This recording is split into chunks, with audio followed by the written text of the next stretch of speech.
In manufacturing companies, managers need to assign costs to products to facilitate external financial reporting and internal decision-making.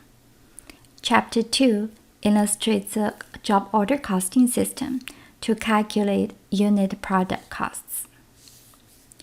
In practice, companies normally assign costs to their products and services for two main reasons.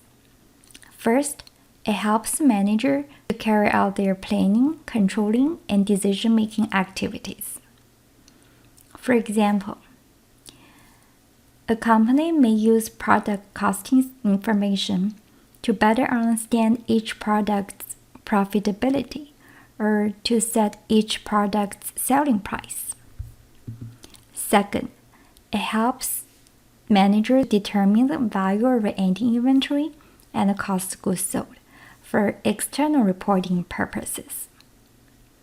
The cost of ending inventory should be reported as current asset on the balance sheet, whereas the cost of goods sold should be reported as an expense on the income statement.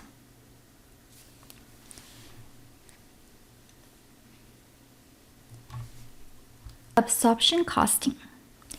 Most countries, including US, require some form of absorption costing for external financial reports. So many companies use absorption costing for product costing purpose as well. What's the absorption costing system? In absorption costing, all manufacturing costs, including direct material, direct labor, and manufacturing overhead, both variable and mixed, should be assigned to units of products. So we say units fully absorb manufacturing costs. And for non-manufacturing costs should be treated as period costs and are not assigned to units of a product. A common type of absorption costing system is job order costing system.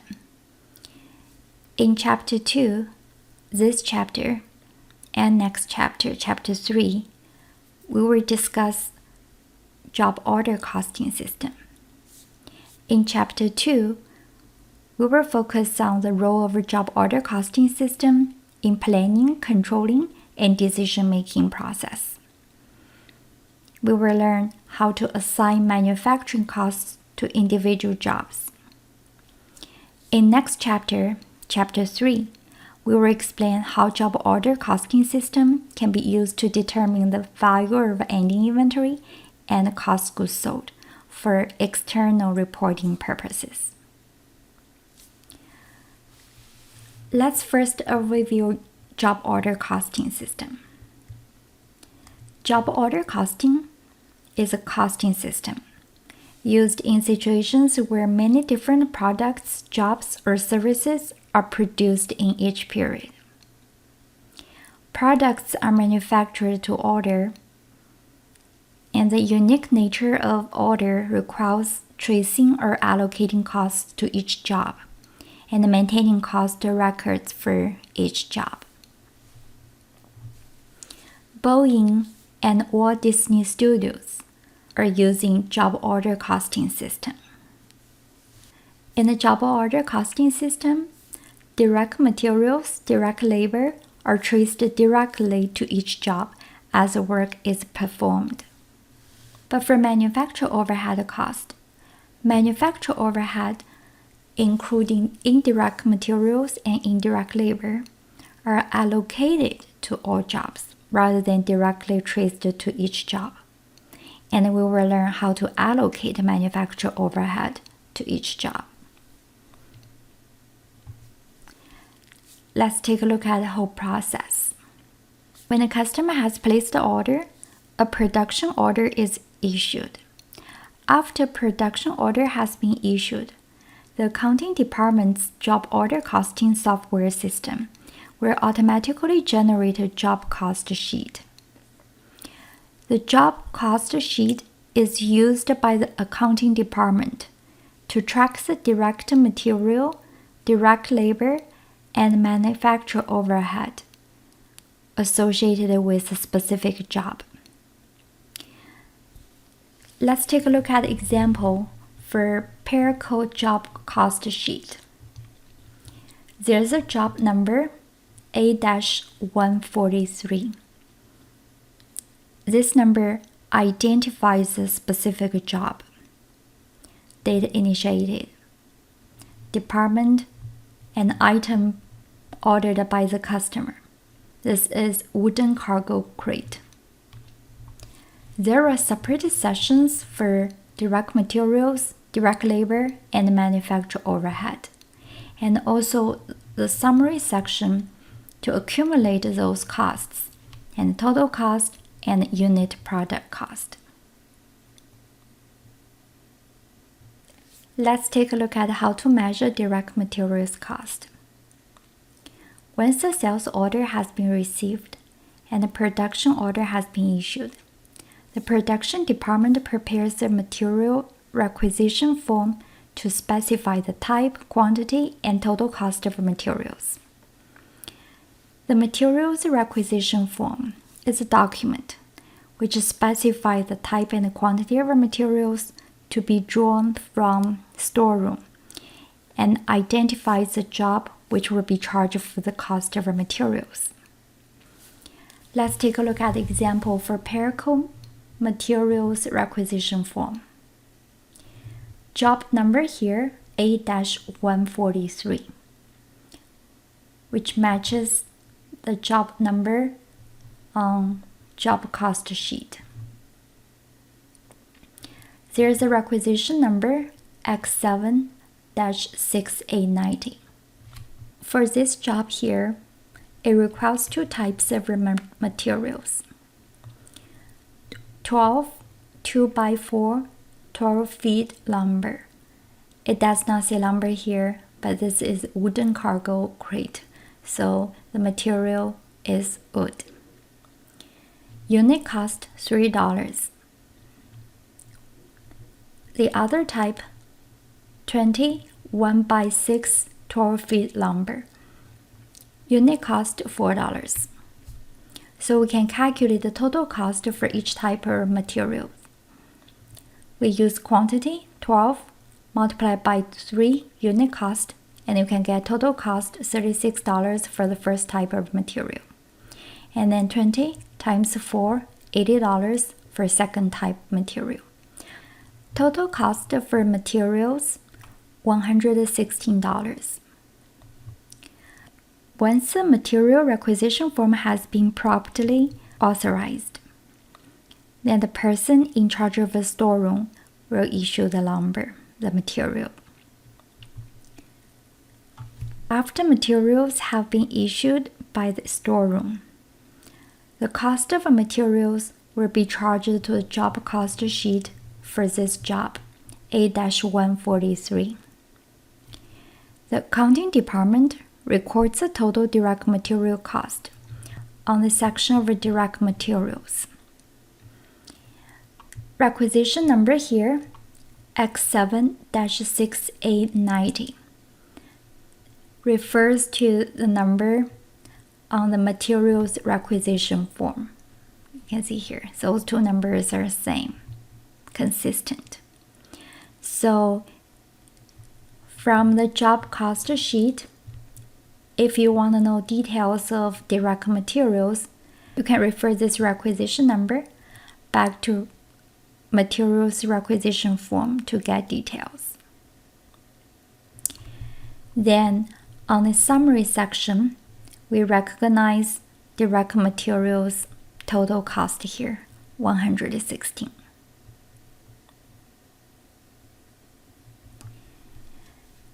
Next, we will measure direct labor costs.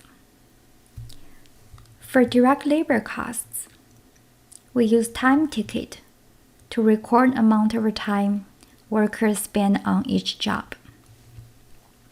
This is an example of Paraco employee time ticket. We have time ticket number 36, employee name, starting time, ending time, and hours completed for this job.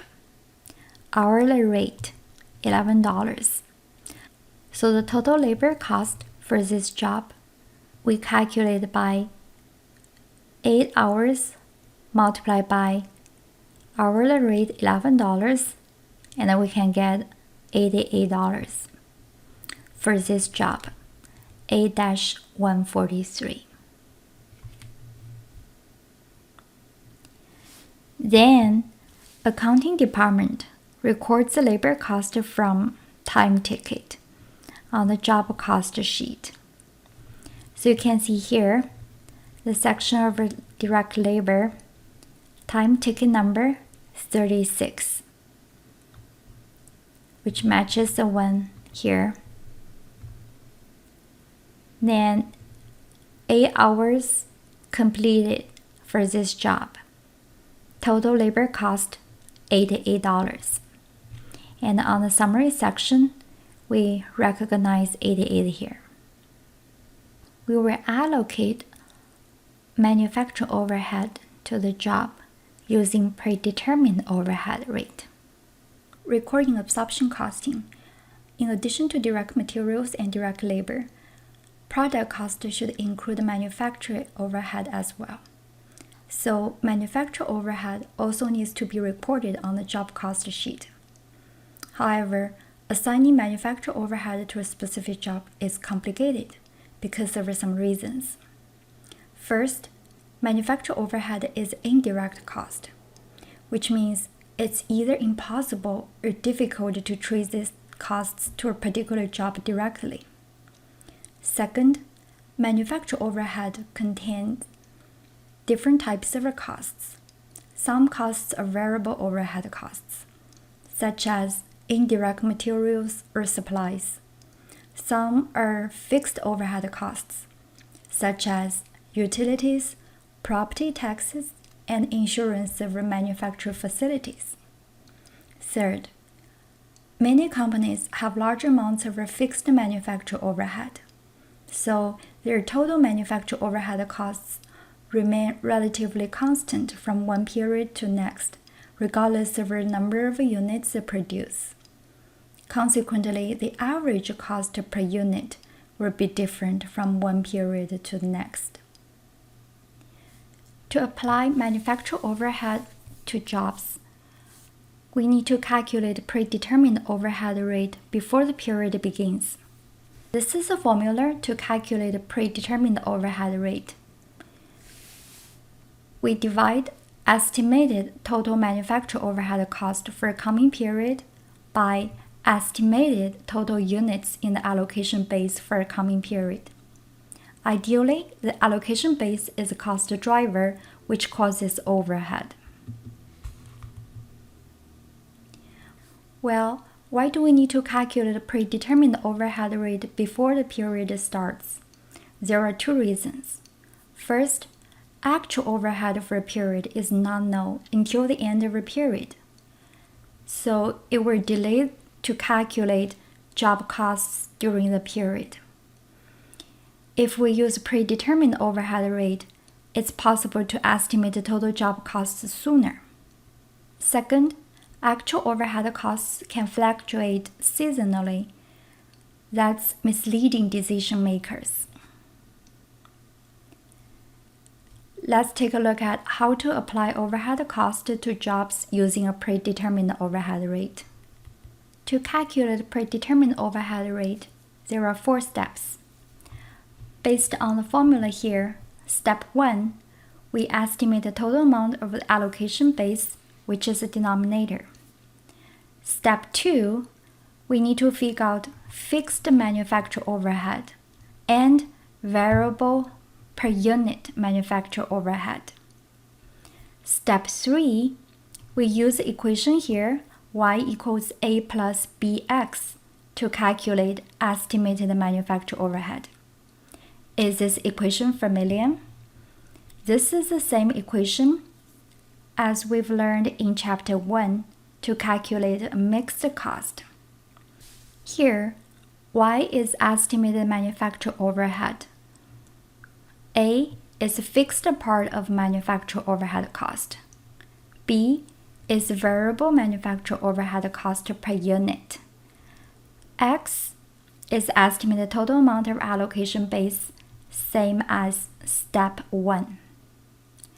After we figure out estimated manufacturer overhead, step 4, we can calculate the predetermined overhead rate using the formula. Let's take a look at Perico Company's example. Perico Company estimates it will require 160,000 direct labor hours to meet a coming period's estimated production level. In addition, the company estimates total fixed manufacturer overhead at $200,000 and variable manufacturer overhead costs of $2.75 per direct labor hour. Here, direct labor hours are highlighted. This is allocation base. To calculate the predetermined overhead rate, we follow 4 steps. First, we estimate total allocation base, 160,000.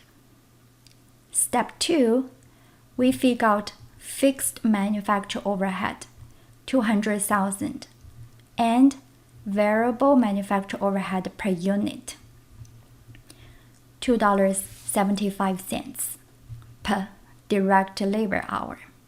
Keep in mind, direct labor hour is our allocation base. Step 3, based on the equation here, y equals a plus bx. X is same as step 1, that's the total level of allocation base, 160,000. So we can calculate 200,000 plus 2.75 multiplied by 160,000, and we will get estimated manufacturer overhead, 640,000. 640,000 divided by 160,000. We can easily calculate the predetermined overhead rate, $4. What does it mean? It means for each direct labor hour, manufacturer overhead cost is $4. And of course, we can simply follow the equation here and easily calculate predetermined overhead rate, $4. Keep in mind, predetermined overhead rate is for manufacturing cost. For each unit of allocation base, manufacturer overhead cost is $4. And specifically here, for each direct labor hour, MO cost is $4. Now let's go back to our job order cost sheet. After we calculate the predetermined overhead rate, we recognize manufacturer overhead cost on the job order cost sheet. Because the allocation base for this job is direct labor hour. From direct labor hour section here, we can see for this job, 8 hours are used. So on the manufacturing cost section, hours consumed for this job, 8 hours, same as direct labor hours.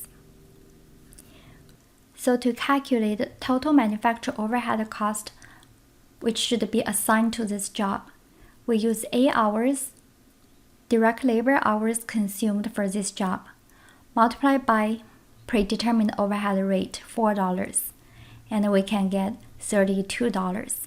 This is MO cost. Now we record this on the summary section as well, so you can see here MO cost $32. For this example here, we only calculated one predetermined overhead rate and apply manufacturer overhead cost to the job. This is a plan-wide predetermined overhead rate.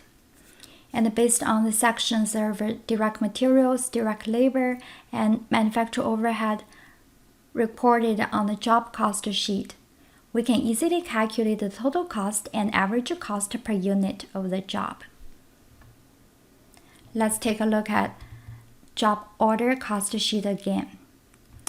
From the cost summary section, we add up 3 costs: direct materials, direct labor, and manufacturing overhead. And then we can calculate the total cost for this job is $236 divided by 2 units. And we can calculate unit product cost, 118. Here's one question. What if the company produces one more unit? Then how about the unit product cost? Will the unit product cost be more than 118 or less than 118? Think about it. The answer should be less than 118. Did you get it right? Why? If one more unit is produced, direct materials, direct labor, and the variable cost of manufacturing overhead will increase as well. However, fixed part of MO, manufacturing overhead, will be constant. So the incremental cost of another unit is less than 118.